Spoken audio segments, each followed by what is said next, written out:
নমস্কার। একটা প্রশ্ন দিয়ে আজকের ভিডিও শুরু করি। আপনি কি কখনো ভেবে দেখেছেন কেন হিন্দু ধর্মে মৃত মানুষকে মাটিতে পুঁতে রাখা হয় না, বরং আগুনে দাহ করা হয়? এটা কি শুধু একটা ধর্মীয় রীতি, নাকি এর পেছনে আছে গভীর দর্শন, আত্মার রহস্য, এমনকি আধুনিক বিজ্ঞানের সাথেও মিল? মৃত্যু কি সবকিছুর শেষ, নাকি মৃত্যুর পরেও কিছু থেকে যায়?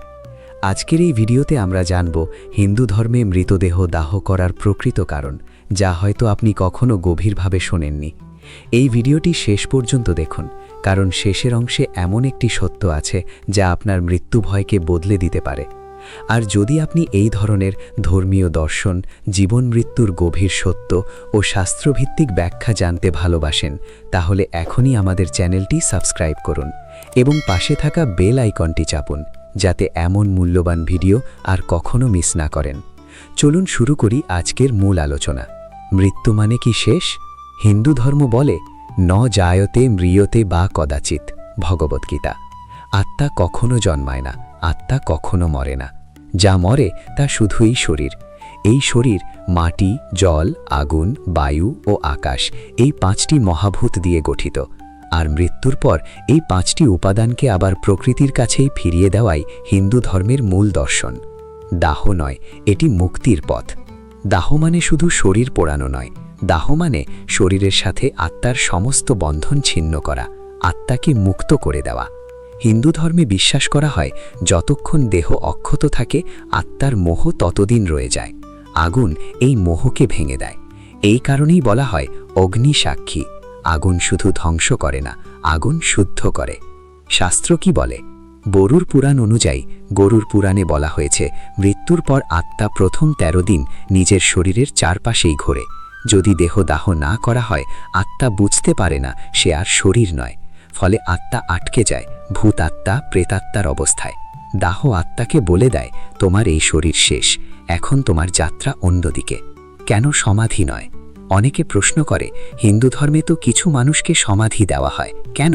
হ্যাঁ, যোগী, সন্ন্যাসী, ঋষিদের সমাধি দেওয়া হয় কারণ তারা জীবিত অবস্থাতেই শরীরের মোহ ত্যাগ করেছেন। কিন্তু সাধারণ মানুষের ক্ষেত্রে দাহই একমাত্র মুক্তির পথ। বিজ্ঞানের দৃষ্টিতে দাহ। এখন আসি বিজ্ঞানের কথায়। মাটিতে পুঁতে রাখলে জীবাণু তৈরি হয়, রোগ ছড়ানোর আশঙ্কা থাকে, জল ও পরিবেশ দূষিত হয়। কিন্তু দাহ করলে শরীর দ্রুত বিলীন হয়, জীবাণু নষ্ট হয়, প্রকৃতির ভারসাম্য রক্ষা হয়। হাজার হাজার বছর আগে এই বৈজ্ঞানিক সত্য হিন্দু ধর্ম বুঝেছিল। কেন গঙ্গায় অস্থি বিসর্জন? দাহের পর অস্থি গঙ্গায় বিসর্জন, কারণ গঙ্গা শুধু নদী নয়, গঙ্গা হলো মুক্তির প্রতীক। এটা আত্মাকে বলে তোমার যাত্রা শেষ নয়, তুমি মুক্তির পথে।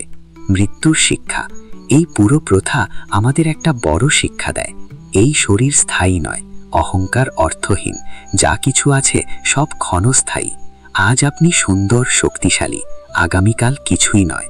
তাই হিন্দু ধর্ম বলে ভালো কর্ম করো, কারণ শরীর যাবে, কর্ম থাকবে। শেষ অংশ। মৃত্যু ভয় পাওয়ার বিষয় নয়, মৃত্যু হলো একটি দরজা, এক প্রান্ত থেকে আরেক প্রান্তে যাওয়ার পথ। হিন্দু ধর্মে দাহ মৃত্যুর প্রতি সম্মান, আত্মার প্রতি করুণা এবং জীবনের প্রতি শিক্ষা। যদি আজকের ভিডিও আপনাকে ভাবিয়ে তোলে, যদি আপনার মনে নতুন প্রশ্ন জাগায়, তাহলে এই ভিডিওটি লাইক করুন, আপনার প্রিয়জনদের সাথে শেয়ার করুন এবং অবশ্যই সাবস্ক্রাইব করুন, কারণ এখানে আমরা শুধু গল্প বলি না, আমরা জীবনের সত্য খুঁজি। নমস্কার, পরবর্তী ভিডিওতে আবার দেখা হবে।